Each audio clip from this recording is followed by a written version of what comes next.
Mungu alimupa Sulemani mfalme, akampa cha pili tena akili, cha tatu sasa Sulemani akajiongeza kwa akili kuweka sasa kila mwaka kutoa sadaka mara 3 kwa Mungu.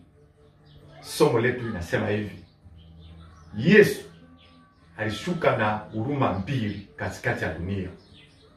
Yesu alishuka na huruma 2 katikati ya dunia.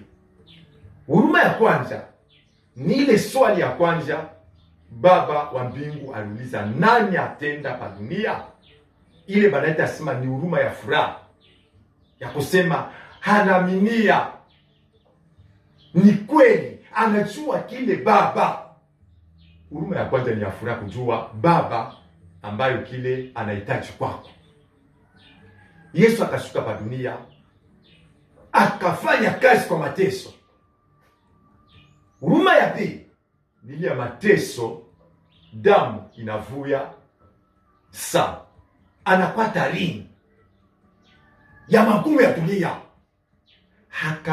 Ongea sema Baba warumie. Yaani kama tuko watumishi wa Mungu napasha tukwe na huruma 2. Huruma ya kwanza kumhurumia Baba anahitaji kwako ufanye kazi. Huruma ya pili, kama huko mu mateso ya kazi ile unafanya, hurumia watu na uendelee. Amina.